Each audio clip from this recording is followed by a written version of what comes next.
Two Churches, One Town is a Beverley-based charity whose sole purpose is to raise funds for the Minster and St Mary's, and in so doing they will be able to carry out much needed essential works, as you will have seen if you've looked at St Mary's behind us, and also the Minster a few years ago replacing the roof, and also ongoing works. And by doing that they continue the very important heritage of music, learning and community in Beverley, and that's what we're all about. In the hall here there's something happens probably 2 or 3 times a day, and in the churches, and it isn't just about the Sunday service, it's about the other things that are happening, the children's clubs, the mother and toddlers, the elderly, the homeless. It all happens in these buildings, so they do need our support. Beverley Minster is a parish church, and what that means is it's not just there for the worshipping congregation, it's there for everybody who lives in the parish, which in our case is about 20,000 people. We're really delighted that we have vibrant and growing congregations, but we also have a huge amount of community work and development work that we're taking part in.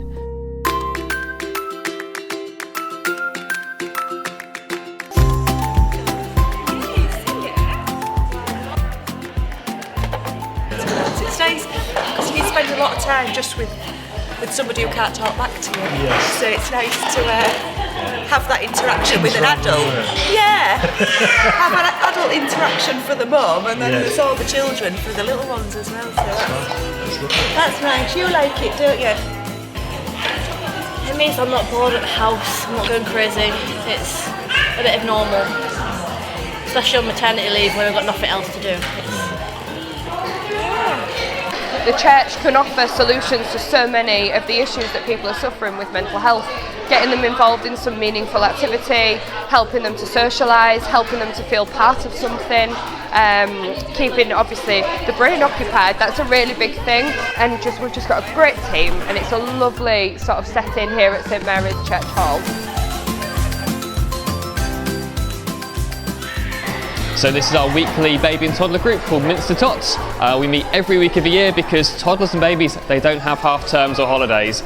You might have had a really, really bad night, and there's always mums here to chat to. Your kids are safe, there's toys to play with and different activities, so yeah, it's really good fun. Everyone's so friendly, it's affordable, you get snacks for the children, and it's just such a lovely atmosphere. We are giving people who are in quite a vulnerable point in their lives. As a parent of 3 little ones, I know that when you start off you go, I need some help, I need some community, I need my village around me. So we try to create that space here where people can come together, feel valued by the church and find community and friendship.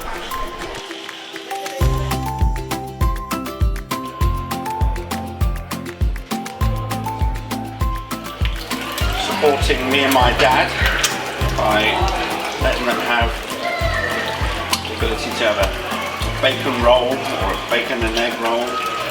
It's pretty popular, as you imagine. It's a good chance to, I suppose, spend some time with some other dads, talk about the sort of problems you might face, but also the good times. So yeah, no, it's been really good because I don't think dads always get an opportunity to kind of come out with the kids, you know, play, whatever it is, Lego, you know, a farm, toys, you know, there's all sorts of stuff that's set up for us. So no, it's just a great way of, bonding really, that opportunity to be away and give the wife a bit of a break as well. But when we're here, we chat about our lives. It's just another outlet really to what we do. So it's really good just to have that release. We come, we always catch up. It's a similar crowd. We have a chat. It's just it's a nice way to spend your Saturday morning.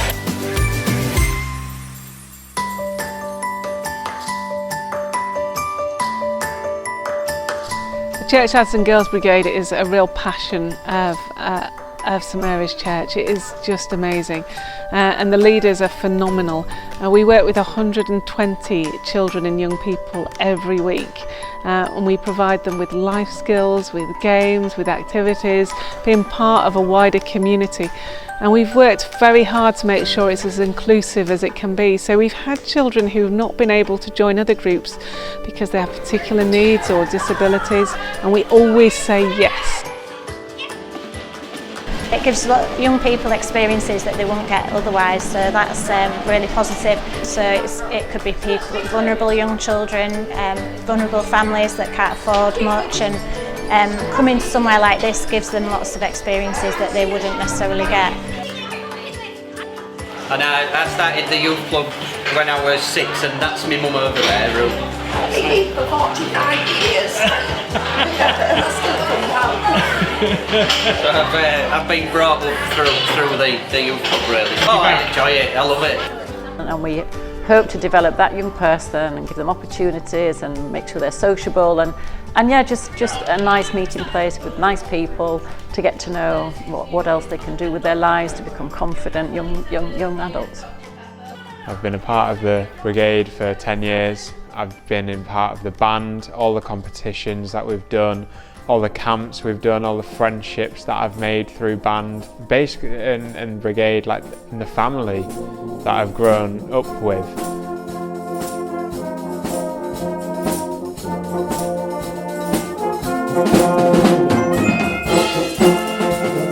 It teaches you life skills, it teaches you manners, it's coping with the day-to-day stress in life. It's just great. It's a family, you've always got friends there for you.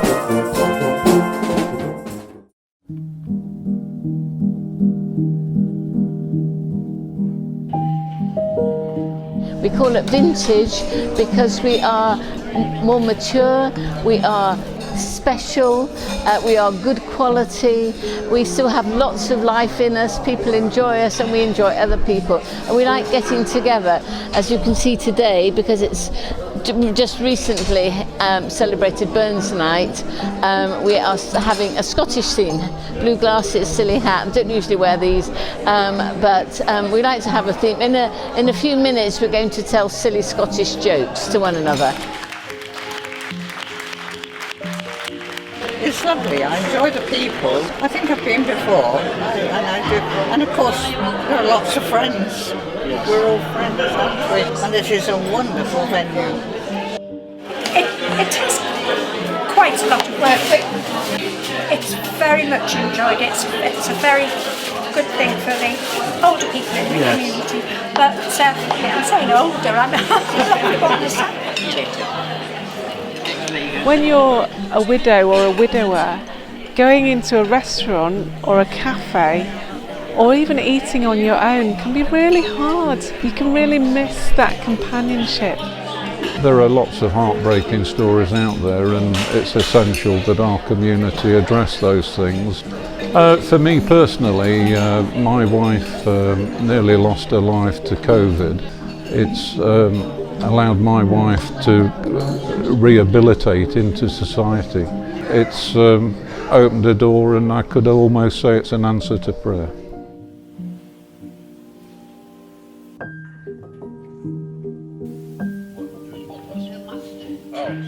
It's very good for people to have a chat, a bit of social intercourse after the service, which is nice. And then we've got one or two people that come from far and wide and rely upon it to keep them going for the whole week. So yeah, it's just a nice little thing that we do. Peter and I, we've got a team of 4 of us. Four teams. Yes. So it means doing it about twice every 3 months. Right. We started this little coffee and craft group about 4 or 5 years ago. Purely by accident it started, just making one little thing for a display in the church, and the ladies enjoyed doing it so much we just came up with other ideas that we could do. I think when you're sort of our age, it's nice to have a form to the week, and Thursdays are, coffee and crafts, and yeah. some of the people who come to the craft group have struggled with anxiety and with mental health issues and struggled to find a place where they could belong. My daughter is autistic. She's happy here, and yeah, that you can't put a price on that. You just can't. Sorry, I'm getting a little bit emotional because of how happy Sarah is. You know, here she's just herself, and to see it not just as a person but somebody else that works with that, it's fantastic. That's what you want. We're like one big family, one big happy family. Everybody's so friendly and caring, and you're allowed to be yourself. The fellowship that I've had with individuals has been amazing. The prayers that people, when I've talked about some of the situations which are tricky, to have somebody alongside me through these difficulties, I just thank God for every day, really.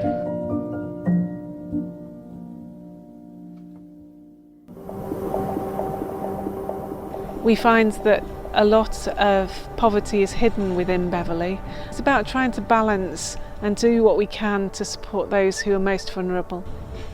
We largely are aware of, at any particular time, of who is on the streets in Beverley. Nationally, the numbers of people who are homeless has grown exponentially over the last 5-6 years. The numbers in the East Riding continue to grow. So it is a problem. Hope into Action Beverley is about empowering people through faith, and Beverley Minster lead the franchise here, but it is a Churches Together, and St Mary's here is very much involved in that. It can be crushing. Some homeless people die on the streets. The way deaths occur is tragic. They are people who could be helped. We are open 360 days a year for anybody to come in. Just yesterday I met a homeless man who'd come into the Minster needing somewhere dry and warm.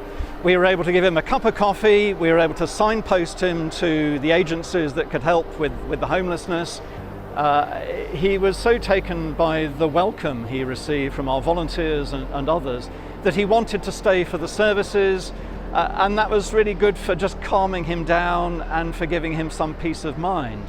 And that's a really good illustration, I think, of how the faith dimension actually bleeds into the very practical ways in which a church can engage with its wider community.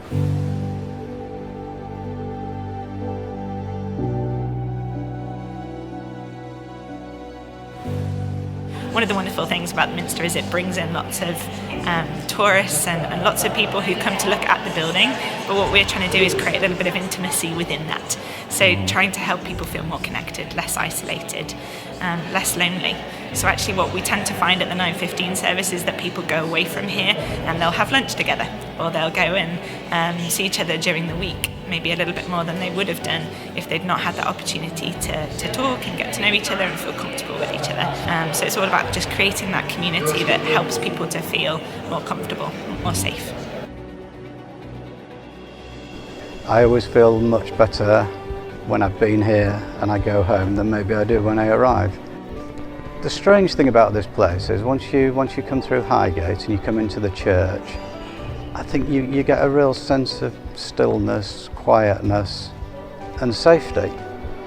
And I've had a lot of people say that to me, and one of our lady welcomers, she had a lovely phrase. She said, well, you know, Mark, whenever I'm feeling down, I come into the Minster and I let the Minster give me a hug.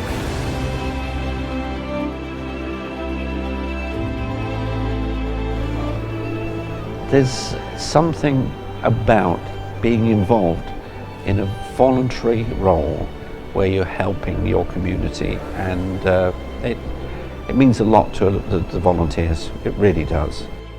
Over the years, I can honestly say whoever the volunteers I've been with,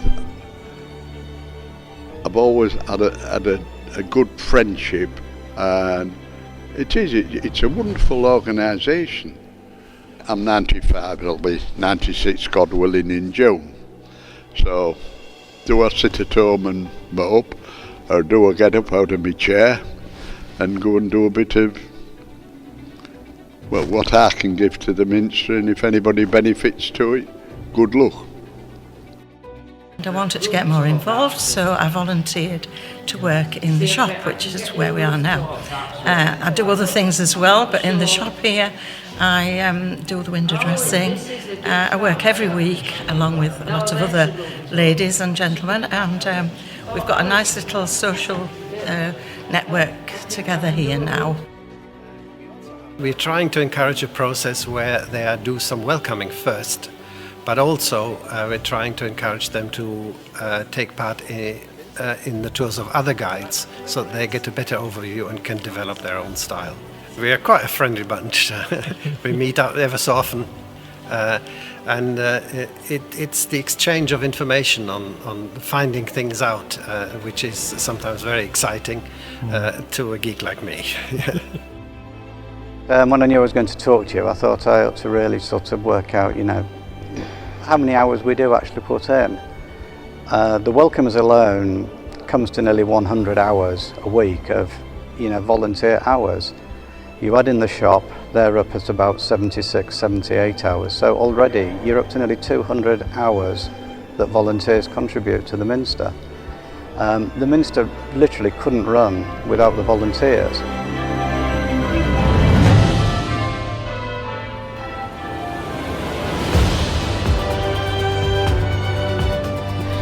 And so for us at St Mary's, providing a space where people can come and belong and think about not just their own needs but the needs of the wider community is really good for people's mental health. It also provides a space for people to not be alone, to be in community, in fellowship, in friendship with one another. You walk in and everybody remembers and knows, and if you're having problems they'll remember and ask you next week, and as you can see it's all busy in the background with tea and coffee and toast. And so people from all sorts of different backgrounds come, and we hope that they can find a place that they belong here. I think it's really important that children, regardless of whatever their need, disability, ethnicity, background, they can all access it. The child that I bring to church, he has autism, ADHD, sensory processing disorder. People are accepting, but then there's a core group of people as well who don't just accept him, they embrace him, they cherish him, and he comes here and he just feels like he's really special, and he is really special. But that's what St Mary's gives to him. I feel like people have got me as well when it is difficult. If he is dysregulated, we're embraced, and people look after us and really look out for us. It's lovely. And most of all, it's a real laugh for all of us. St Mary's Church is a wonderful church. It is a community that has worshipped here for over 900 years, and it is full of life and energy as much as it has always been, bringing joy and laughter and celebration.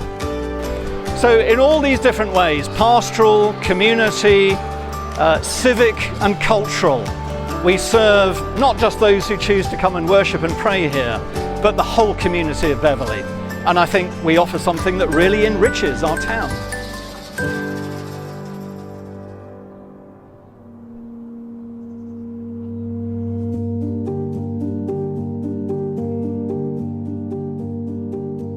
You say you don't know where you go, so come.